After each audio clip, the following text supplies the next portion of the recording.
Well, hi guys, it's Dr. Drake 63 here. You're looking at some old school hunting rifles. The one on the bottom you're looking at first is a Remington 742 Woodsmaster. This one is in 30-06 and it was manufactured in 1978, but you'd never know it by looking at it. It's got absolutely mint condition firearm. Looks like it's almost never been shot. I happen to know that it has.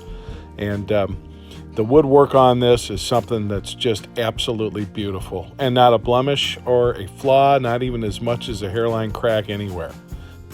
The other rifle we're going to take a much deeper dive into today is the Ruger 44 Carbine, which is kind of the forefather of the Ruger 1022. This came out in 1961. They quit making them in the early 80s. This is a tubular magazine firearm. Again, as I mentioned, 44 Magnum. And this one we're going to take down pretty much completely and get an idea how this works. This was something they quit making by Ruger, and a lot of people wish they hadn't.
So this is by far the cleanest and nicest example of a 742 Woodsmaster I've ever seen. My first hunting rifle was a 742 Woodsmaster in 30-06, just like this one, and it just didn't look this good. In particular, the wood on this is just beautiful. This is the CDL version. In other words, they had versions that didn't have this little attachment on the end and some other things, but this is tricked out. And when you start thinking about in terms of, you've seen a lot of the 5.56 stuff on my bench here in the last month or so with builds and stuff I've been working on. Here's the 30-06, which this guy right here fires as a semi-auto. And you wonder, you want to talk about ballistics, you want to talk what can hurt you worse and hurt you from farther away. Without a doubt, this 30-06 is the key. Question is do you need this much, and B, how much of this can you carry and fire? And that's why we're talking a different platform, a different philosophy of use. So 30-06, obviously a formidable round. And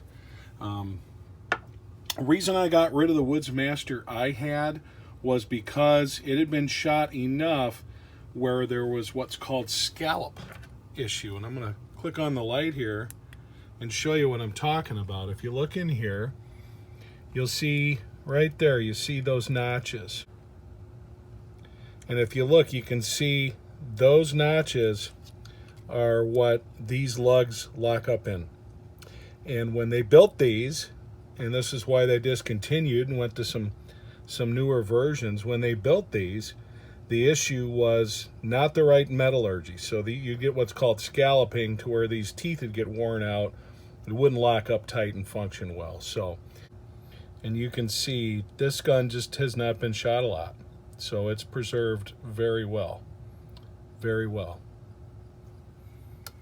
You can also see here where a trigger extension has been added. So in other words, to make the trigger wider for the finger, this is an attachment that goes on a trigger Can't say I've ever used those. Can't say I really care for them, but there you have it. Now, 30-06, typically this is going to be something I'm going to want to have as a scoped rifle. However, I'm not a big fan of these peep-through sights.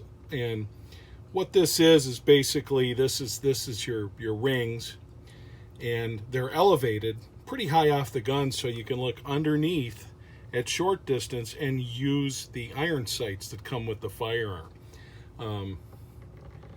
I'm not interested in using those, and this scope isn't anything that gets me excited, but it's all in real good shape, and somebody might like it that way. But as you can see here, this has a removable magazine, and this comes out simply by releasing this right now. You need to have your bolt in a forward position. But a little bit more of an idea of what you're looking at in terms of your bolt. It's just in such pristine condition. I just wonder how many times this has been fired. Not very much. But if you go back and look at my disassembly video of the Remington 760, or 7600 I should say, in 308, same exact setup. The only difference is instead of being a pump, it's gas powered.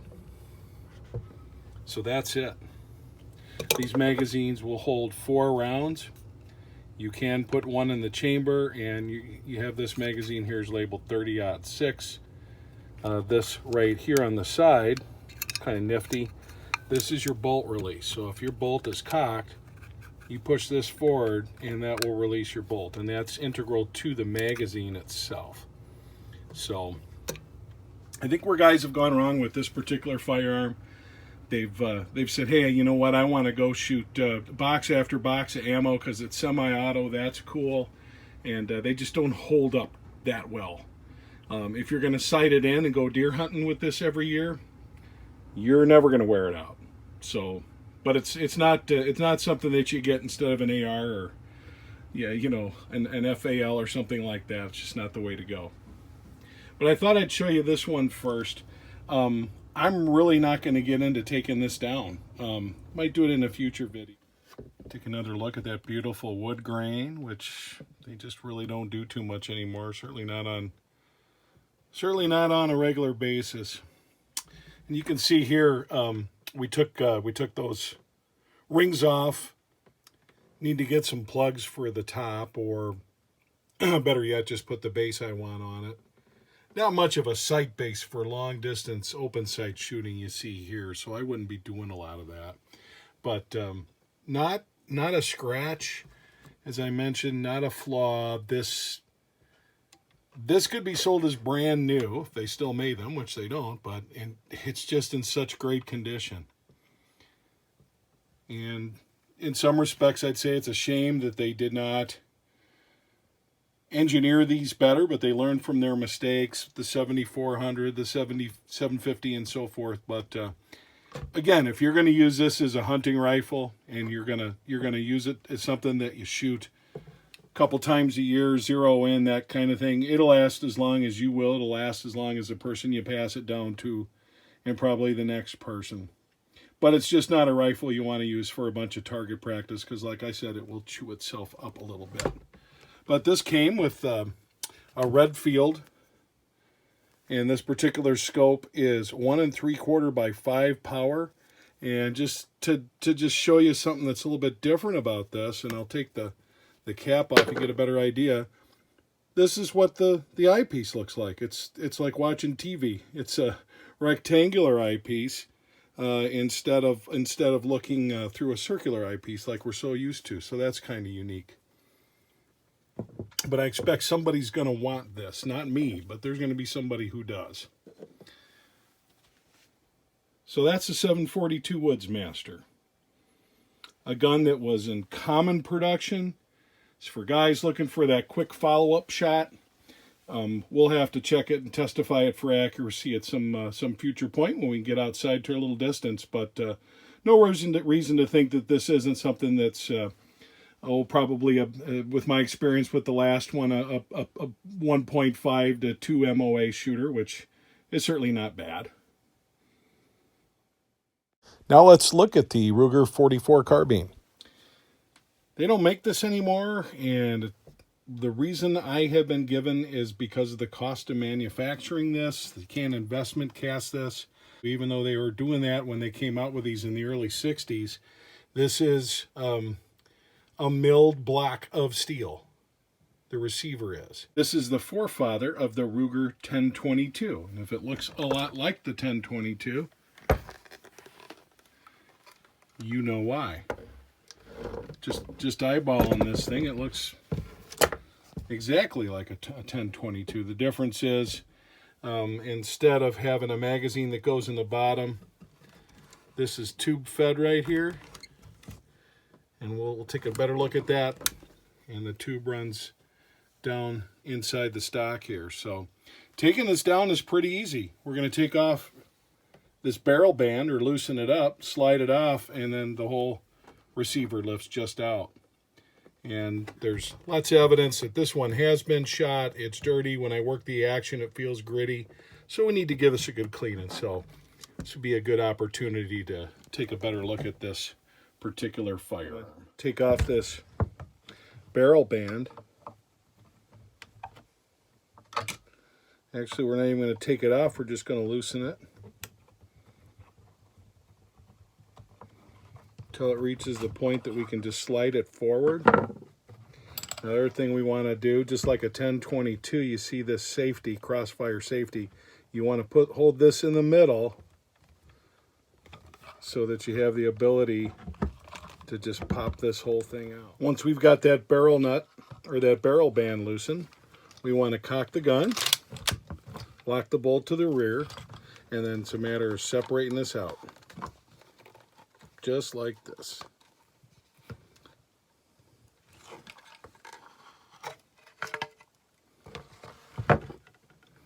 And there you go. As you can see, this guy is got some dirt, a little bit of light surface rust, but more than anything else, it needs a good cleaning, and that's what we're going to do. Okay, so we were looking as nice and beautiful as that stock was on that 742. You're seeing this one is seeing some use, which is fine. That's what hunting rifles are for. Take them out, bang them up. This might even have been a truck gun. But this is also something, if you wanted to make it pretty, it wouldn't take much at all to refinish this. Interesting here, this plate at the end of the buttstock is plastic, as you can see. But I specifically had made comment that there were some spots where you're going to see some wear, some rust, some dirt, and most of this is surface rust. This stuff right here will all come off with just a little bit of rem oil and some steel wool, so nothing to be worried about in terms of degradation of the firearm. This trigger group, just like a 1022, comes out simply by taking a pin out. And the things we're going to really pay particular attention to is making sure it's lubed in the action and the working parts. If you take a look right here, you can see this has a pretty robust action spring, which operates this thing. And my guess is if you don't keep this thing properly lubed, just like a lot of other semi-automatics, it's not going to eject well. It's not going to cycle the way you want it to. So we're going to make sure that we don't have that issue. Okay, so for the rest of this takedown, the first thing we want to do is we want to release this bolt back where it goes. Now, I could simply just push on this part and it's going to jam forward. Not the best idea. So right here, I'm going to hit that part, and you can see the bolt goes forward. You get a better idea what that spring is all about. Now, what you're going to notice is there's a pin right here. There's just one pin, and we push that out. I'm going to use just a punch. It will be noted that I had to start that by tapping it on a little bit with a hammer. It was kind of a booger. But once you do, it will come out. There you have it right there. Okay.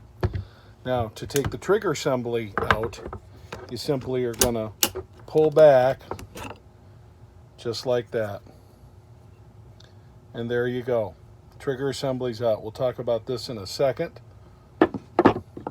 Now you see I've got this spring here, and this whole guy right here just wants to slide out, and what you have here is your magazine tube. You can see that spring loaded, okay? So these are a couple things we're going to clean. Now, with regard to this trigger, I'm not going to take it apart. There's a number of reasons, but the biggest reason is, you know, I can blow out the stuff that I don't want in there. It's a sealed unit. And the biggest thing is if I show you how to take this trigger apart and I put it back together and make any mistakes and anything bad happens, we could have problems, legal problems. I'm not interested in that. So you want to get this trigger group worked on, find a qualified gunsmith, and they can do that for you. But it is a unit that comes out. And now we can take a look at the rest of the firearm. Okay, so there's that trigger group we talked about. Here's our main barrel assembly. You see the bolt right there. Here's the action spring. Here is the magazine tube that it went around. Okay. As you can see, that piece slides right in through here, and there's a notch on the top that's going to fit right over this piece right here. So just remember that when you reassemble. Okay. Now this action arm is what you use to cock it. One of the things you're going to notice is that when you pull this out, right here, your bolt right here, when you pull the bolt back for cocking, your cocking lever actually comes out. It's just sitting there in a little notch right there. See that right there? So that part's going to come out. And then this whole piece comes off as well. So we'll have an opportunity to clean and lube this stuff very well. And, you know, as far as this bolt goes, that's where the rubber meets the road. We want to get this cleaned and lubed. Okay, so in order to get this bolt out, we're going to unscrew this piece right here and take this out. And that'll allow us to slide the bolt out and give it a very good cleaning. So that's next. Okay, now that I've removed that piece right there, I'm going to rotate this bolt. And it's a little bit easier to do with two hands, but I'm going to rotate this bolt. And that comes right out. Now, this is spring loaded. It's pretty much a self-contained unit. You can see your firing pin coming up. For those of you guys that watch me do stuff with AR bolt carrier groups, kind of similar. You got a couple locking lugs that lock in, and trigger comes into contact with this spring-loaded scenario here. And I'm not going to take this down any further than that. We're just going to clean this up real good. So that leaves us with getting inside here and what kind of job can we do as far as getting this gunk out, using some good cleaner, toothbrush, which I always get extra ones at the dentist, and then cleaning this bore really well. But as you can see, there's not really a ton to this. There's not a lot to remember in terms of putting it back together either. It's just a question of cleaning and lubing some parts that have been getting gummed up or probably over-lubed at one point. So I'll spare you how I get paper towels and hands and things like that dirty. But we're going to give this a good clean and come back and show it to you when we're done. Okay, so compared to where we were, we've now got some pretty decent looking parts here. We were able to get that surface rust off. About the only thing I didn't do was remove the gas block and clean it. Now, if we have function issues, we'll need to drive two pins actually out. And there's a piece that fits inside which drives this operating rod backwards and cycles the firearm. So, but you can see, like I said, we knew what it looked like before. Had some rust issues. It was dirty. It was gunked up, and we were able to get this whole thing looking pretty nice. and functioning smoothly. Open up the action like that with one hand. Give you a chance to see inside a much cleaner scenario. I did use CLP, which the label usually doesn't stay on. But all I really need to do now is put this back in the stock, and this guy's ready to roll. Okay, so as you can see, the stock's still the stock. I don't see a need to refinish that. But a lot cleaner affair all the way across. Able to take a small amount of surfaced rust, just a couple patches here and there, mostly underneath the stock, some rem oil and steel wool. But just taking a look at this right now, this is a much cleaner affair. I probably would like to get some plugs for the top of this receiver and this barrel, which is no big deal. But in terms of taking a look at the bottom of this, I spent a lot of time cleaning these feed ramps. You can see the bolt underneath and just how clean and shiny that all got. And so I'm very pleased with what we were able to do in terms of cleaning this up. It's got a nice smooth action now, which I'll show you in a second. And, you know, lots of dirt. So, but overall, I'm pleased. The proof's going to be in the pudding. How does this guy shoot when we take it to the range? We'll do that soon and see what this does in terms of 44. You'd think something like this might be prone to some jamming here and there. I don't know. Initial impressions, though, it's super lightweight, which is nice. You could see this being a great brush gun. 44 Magnum is a formidable enough cartridge for sure. And, you know, inside 100 yards, using it for deer, pest control, things of that nature, not a problem. Okay, so we were able to get this where I needed it, which is clean it up really good. You know, it looked like it'd been rode hard and put to bed wet. And comparing this to that 742 Woodsmaster that looks like it never been shot ever.